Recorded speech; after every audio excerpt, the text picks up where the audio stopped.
ঠিক না? আমি মন থেকে বলতেছি, বিলিভ মি। শোনেন ভাই, আমি আপনাদের কথা বলি, হেনে অনেক মেয়ে আছে প্রতারক। শুধু মেয়েরা প্রতারক না ভাই, ছেলেরা প্রতারক। সকাল থেকে লাইভ করতেছে, বিশ্বাস করেন।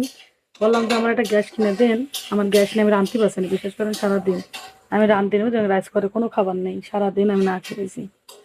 অনেকে মনে করেন, বিশ্বাস করবেন না। হ্যাঁ, সব নাম্বার নিয়ে ভিডিও কলে ফোন দেয়। আমরা কেনে 5,000 টাকা সাইনবোর্ড লাগাইছি, যারা 5,000 টাকা সাইনবোর্ড লাগাই তারাও তো আজে বাজে জিনিস দেয় না, তাহলে আমরা কেন দেবো? আর আমি তো 2016 সালের থেকে লাইভ করি, আজও পর্যন্ত খারাপ বোর্ড করি না, যেটা আপনারা কখনোই দেখেননি। হ্যাঁ, আমার যখন সমস্যা হয় সেখন আমি লাইভ ভিতর বলি, কারণ আমার কোনো প্রবাসী ভাই যদি ভালো লাগে, প্রবাসী ভাই যদি ভালো লাগে তাহলে আমাকে হেল্প করবে, নাহলে করবে না। বুঝেন নাই? নাম্বার দাও, গ্যাস কিনে দিই। হ্যাঁ, আপনি দিতেছেন, আপনি দিলে পশ্চিম দিকে সূর্য উঠবে। আপনি তো কিরাম দিয়া লোক সেটা আমি জানি। হুম, বুঝছেন যেটা বলছিলাম ভাই?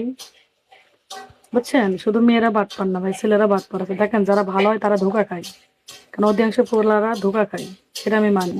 কিন্তু আমরা কম ধোকা